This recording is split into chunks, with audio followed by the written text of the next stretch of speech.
गैरसोय नक्कीच कमी होण्यास मदत मिळणार आहे. माननीय सभापतीजी, काल सभागृहात झालेल्या चर्चेदरम्यान सन्माननीय सदस्य मनीषाताई कायंद यांनी मांडलेले मुद्दे अत्यंत महत्त्वाचे आहेत. त्यात प्रामुख्याने फेस रिकग्निशन तंत्रज्ञानाच्या वापराबाबत व मिसिंग महिला व मुलांचा शोध घेण्याबाबत मुद्दा उपस्थित केला गेला. सभापती महोदय, या अनुषंगानं मी सभागृहाला सांगू इच्छिते की हरवलेले मुलं मुली यांचा शोध घेण्याकरता एकूण 14 ऑपरेशन मुस्कान राबवण्यात आलेली असून त्या अंतर्गत 42,594 बालके शोधलेली आहेत. तसेच हरवलेल्या महिलांकरता राज्यात सर्व जिल्ह्यांमध्ये मिसिंग सेल कार्यरत आहेत. या अंतर्गत ऑपरेशन शोध 1 व 2 अशा विशेष मोहिमा राबवण्यात येऊन यामध्ये एकूण हरवलेल्या 5,066 महिला आणि 2,771 बालकांचा शोध घेण्यात आलेला आहे. आणि इथून पुढेही आम्ही या मोहिमा प्रभावीपणे चालू याची शाश्वती आपल्याला देते. आणि सभापती महोदय, त्याचप्रमाणे छत्रपती शिवाजी महाराज टर्मिनस, चर्चगेट आणि बोरिवली स्टेशन या ठिकाणी रेल्वेमार्फत सायबर क्राईम रोखण्यासाठी ही यंत्रणा उभा केलेली आहे. त्याचप्रमाणे महिलांच्या प्रश्नाबाबत राज्य शासनाने 51 भरोसा सेल कार्यान्वित केले असून त्यामार्फत त्यांच्या समस्यांचे निराकरण केले जात आहे. सभापती महोदय, राज्य परिवहन महामंडळात मार्फत बस स्थानकांवर CCTV प्रणालीही कार्यान्वित करण्यात आली असून त्याद्वारे पोलीस विभागास CCTV फुटेज उपलब्ध होणार आहे. आधुनिक तंत्रज्ञानाचा प्रभावी वापर करून गुन्हेगारावर कारवाई करण्यात येत आहे. तसेच सन्माननीय सदस्य श्रीमती चित्राताई वाघ यांनी महिलांविषयी समाजाच्या मानसिकतेत बदल होण्याची आवश्यकता अधोरेखित केलेली आहे. शासनाने लाडकी बहीण, नमो महिला सक्षमीकरण, लेक लाडकी, अन्नपूर्णा, लखपती दीदी यासारख्या योजनांद्वारे महिलांचे आर्थिक सक्षमीकरण करण्यासाठी प्रयत्न सुरू ठेवलेले आहेत. तसेच मॅट्रिमोनी वेबसाईटवरील फसवणूक रोखण्यासाठीही आवश्यक कायदेशीर उपाययोजना करण्याचा शासनाचा प्रयत्न आहे. महिला व बालविकास विभागाच्या आधिपत्याखालील क्षेत्रीय कार्यालयांच्या सुधारित आकृतीबंधास उच्चस्तरीय समितीने मान्यता दिलेली आहे. सदर सर्व रिक्त पदे मंत्रिमंडळाच्या मान्यतेनंतर भरण्यात येतील. अध्यक्ष महोदय, सन्माननीय सदस्य श्री अभिजितजी वंजारी यांनी महिलांसाठी ठोस कृती आराखडा तयार करण्याची गरज मांडली. हरवलेल्या मुलींचा शोध घेण्यासाठी विशेष मोहिमा राबविणे, अंगणवाडी सेविका व मदतनीस यांच्या मानधनीचा प्रश्न, तसेच अंगणवाडी केंद्रामधील पायाभूत सुविधा सुधारण्याबाबत शासन सकारात्मकपणे विचार करेल. लाडकी बहीण योजनेच्या अधिक प्रभावी अंमलबजावणीसाठीही शासन कटिबद्ध आहे. अध्यक्ष महोदय, एकात्मिक बाल विकास सेवा योजना या केंद्र पुरस्कृत योजनेअंतर्गत अंगणवाडी सेविका व मदतनीस ही पदे मानधनी तत्वावर असून केंद्र व राज्य शिष्याचे प्रमाण 60-40 असून राज्य शासनाकडून अतिरिक्त मानधन देण्यात येते. तसेच कामाच्या आधारे त्यांना प्रोत्साहन भत्ताही देण्यात येतो. राज्यातील 17,254 अंगणवाडी केंद्रांना पिण्याच्या पाण्याची सुविधा उपलब्ध करून देण्यात आलेली आहे. सन्माननीय सदस्य श्री प्रवीणजी दरेकर यांनी महिलांच्या आर्थिक सक्षमीकरणासाठी विविध योजना आणि कर्ज सुविधांचा उल्लेख केला. महिला शेतकऱ्यांना अधिक हक्क मिळावेत, त्यांना त्यांच्या उत्पादनांना योग्य बाजारपेठ मिळावी आणि महिलांच्या उद्योजकतेला चालना मिळावी यासाठी शासन संबंधित विभागांतर्फे मार्फत प्रयत्न करत आहे आणि पुढेही त्यासाठी विशेष धोरणात्मक पावले उचलली जातील. आशियाई विकास बँकेमार्फत अर्थसहाय्यित मॅग्नेट प्रकल्पामध्ये 156 प्रशिक्षण कार्यक्रमांद्वारे 29,850 शेतकऱ्यांना प्रशिक्षण देण्यात आले असून त्यामध्ये महिलांचा मोठा सहभाग आहे. अध्यक्ष महोदय, त्याचप्रमाणे प्राधान्याने निर्यात विषयक प्रशिक्षण महिलांना दिले जाते. राज्यामध्ये मार्केटिंगची सुविधा उपलब्ध करून देण्याची उमेद मॉल, उमेद मार्ट आणि महालक्ष्मी सरस सारखे उपक्रम राबवण्यात येत आहेत. त्याचप्रमाणे बचत गटांची नोंदणी ॲमेझॉन, फ्लिपकार्ट इत्यादी ऑनलाईन प्लॅटफॉर्मवर उत्पादने विक्रीसाठी उपलब्ध करून दिली जात आहेत. सन्माननीय सदस्य श्री अरुणजी लाड यांनी महिलांच्या आरोग्य सेवा, शिक्षण आणि स्वच्छतेच्या सुविधाबाबत अत्यंत महत्त्वाचे मुद्दे मांडलेले आहेत. याबाबत मी सांगू इच्छिते की राज्य शासन सार्वजनिक आरोग्य विभाग व वैद्यकीय शिक्षण विभागातर्फे महिलांच्या आरोग्याच्या दृष्टीने प्रभावीपणे कारवाई करत आहे. महिलांच्या आर्थिक स्वावलंबनाच्या अनुषंगाने माझे शासन लाडकी बहीण, लखपती दीदी योजनांमार्फत कारवाई करत आहे. सभापती महोदय, सन्माननीय सदस्या श्रीमती उमाताई खापरे यांनी आंतरराष्ट्रीय महिला दिनाच्या निमित्तानं विविध क्षेत्रांमध्ये महिलांचे वाढते योगदान अधोरेखित केले. तसेच मुख्यमंत्री माझी लाडकी बहीण या योजनेमुळे महिलांचे आर्थिक सक्षमीकरण होत असल्याचे नमूद केले आणि ही एक आनंदाची बाब आहे. एकात्मिक बाल विकास या योजनेमध्ये राज्यामध्ये पूरक पोषण आहार कार्यक्रमाच्या अंतर्गत बालके, गरोदर महिला, स्तनदा माता, कुपोषित बालके इत्यादींसाठी पोषक आहारांचा समावेश करण्यात आलेला आहे. महिलांच्या पोषण आहाराच्या गुणवत्तेत सुधारणा करण्याची गरजही त्यांनी मांडली. त्याबाबत शासन योग्य ती पावले उचलत आहे. सन्माननीय श्री अमोलजी मिटकरी यांनी महिला आयोग मजबूत करण्यासाठी रिक्त पदे भरणे, महिलांवरील अत्याचारावर कठोर कारवाई करणे, महिला बचत गटांना बाजारपेठ उपलब्ध करून देणे आणि महिलांच्या आरोग्य शिक्षणाच्या सुविधा वाढवण्याबाबत महत्त्वपूर्ण सूचना केलेल्या आहेत. याबाबत सविस्तर माहिती मी यापूर्वीच सभागृहाला दिली आहे. तसेच एकात्मिक बाल विकास योजनेमार्फत 1,10,664 अंगणवाडी केंद्राच्या माध्यमातून राज्यात गरोदर महिला, स्तनदा माता यांना पोषक आहार पुरवण्यात येत आहे. सभापती महोदय, सन्माननीय सदस्य श्री सचिनजी आहिर यांनी महिलांसाठी केंद्र आणि राज्य शासनाच्या विविध योजनांची प्रभावी अंमलबजावणी तळागाळापर्यंत पोहोचण्याची गरज अधोरेखित केलेली होती. महिलांवरील अत्याचार रोखण्यासाठी फास्ट ट्रॅक न्यायालय आणि सुरक्षा व्यवस्था अधिक सक्षम करण्याच्या सूचना केलेल्या आहेत. महिलांवरील औद्योगिक क्षेत्रामध्ये महिलांचे वाढते योगदान, तसेच अंगणवाडी सेविका, घरेलू कामगार, कोळीवाड्यातील आणि फेरीवाल्या महिलांच्या प्रश्नाकडेही लक्ष वेधलेले आहे.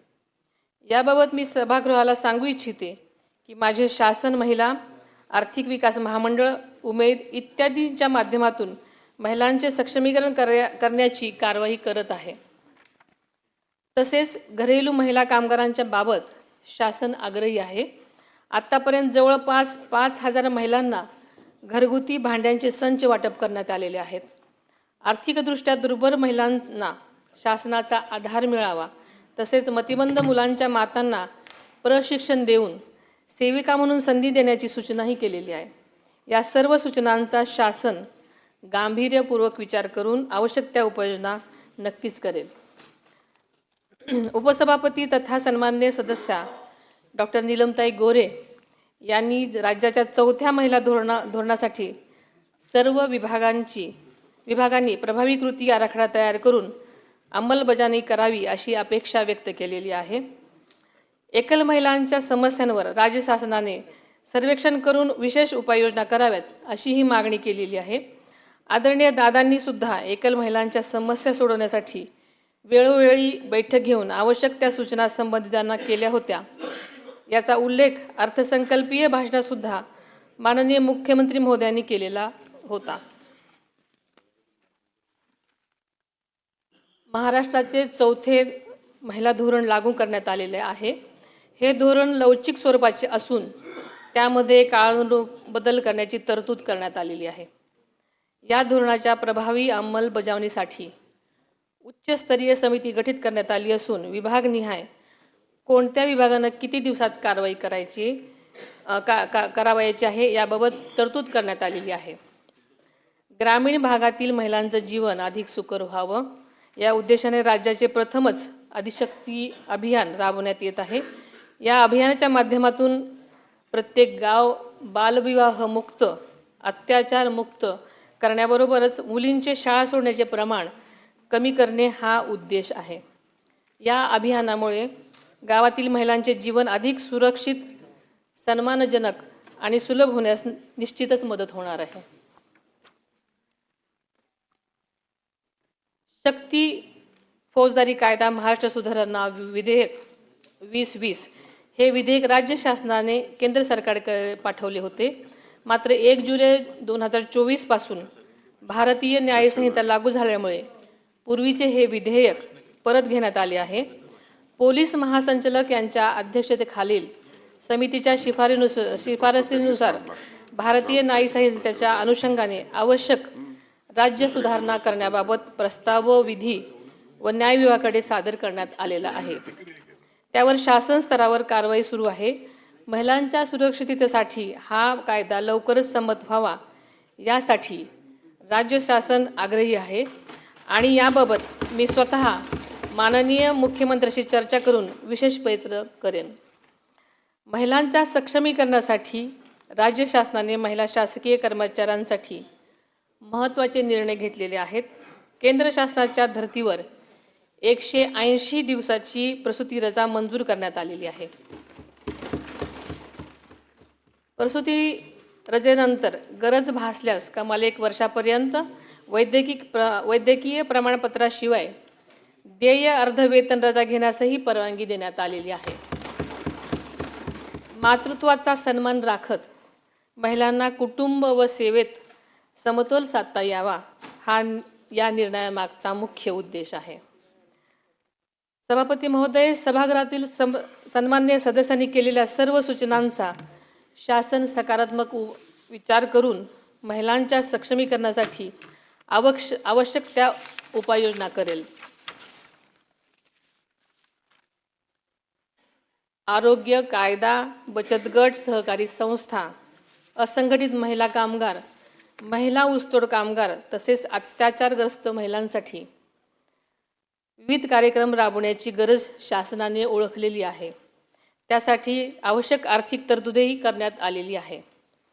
महिला बचत गट आणि सहकारी संस्थांचे बळकटीकरण, कौशल्य आणि उद्योजकता विकास, महिला शेतकरी आणि शेतमजूर महिलांसाठी विशेष उपाययोजना, किशोरवयीन मुलींचे आरोग्य व पोषण, डिजिटल साक्षरता, स्थानिक स्वराज्य संस्थांमधील महिला प्रतिनिधीचे क्षमतावर्धन तसेच महिलांच्या सुरक्षिततेसाठी प्रभावी कायदे आणि त्याची काटेकोर अंमलबजावणी यावर शासनाचा विशेष भर आहे.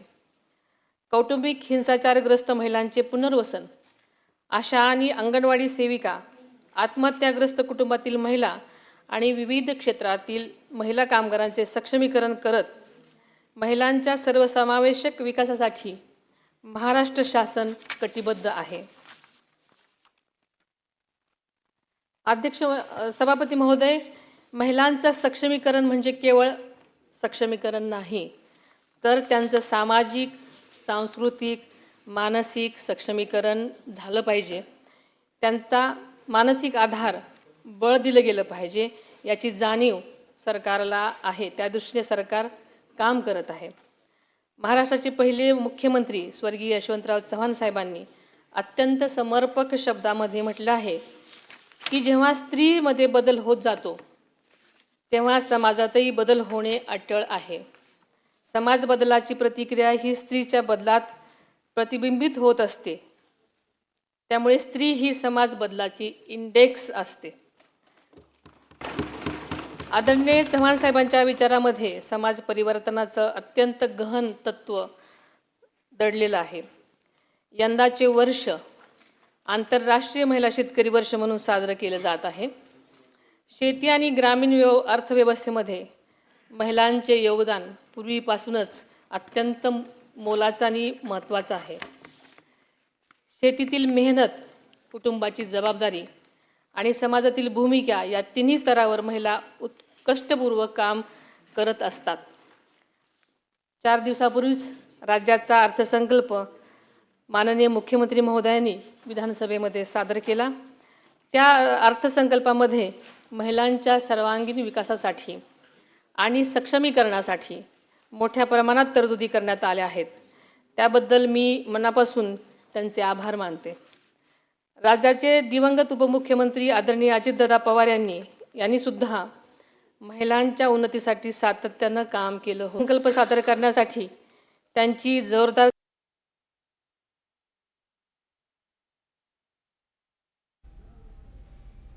तर विधान परिषदेतनं उपमुख्यमंत्री सुनेत्रा पवार बोलतायत आणि शक्ती कायदा लागू करण्यासाठी सरकार प्रयत्नशील असल्याचं त्या म्हणाल्या.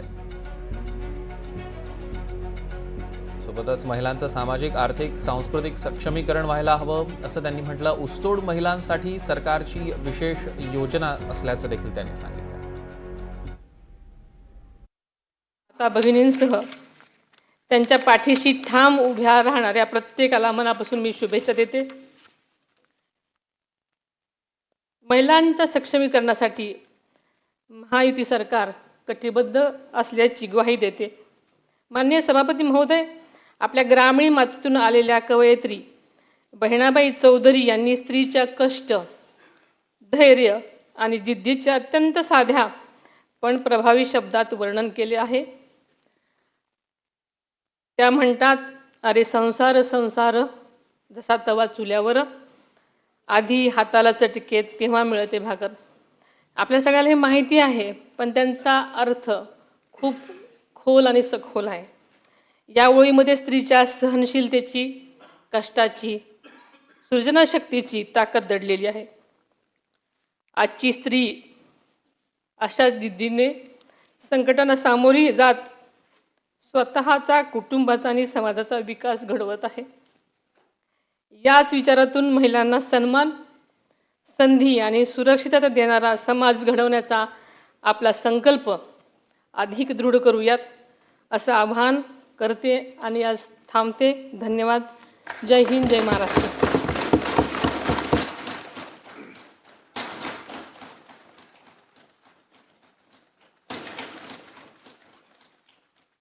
सभागृहाने तर महिलांच्या सक्षमीकरणासाठी विविध कार्यक्रम राबवणार असल्याचं आज सुनेत्रा पवारांनी म्हटलेलं आहे. सोबतच विशेष योजना काही जाहीर केल्यात. ऊसतोड महिलांसाठी सरकारची एक विशेष योजना, सोबतच शक्ती कायदा लागू करण्यासाठी प्रयत्न करणार असल्याचं त्यांनी म्हटलं.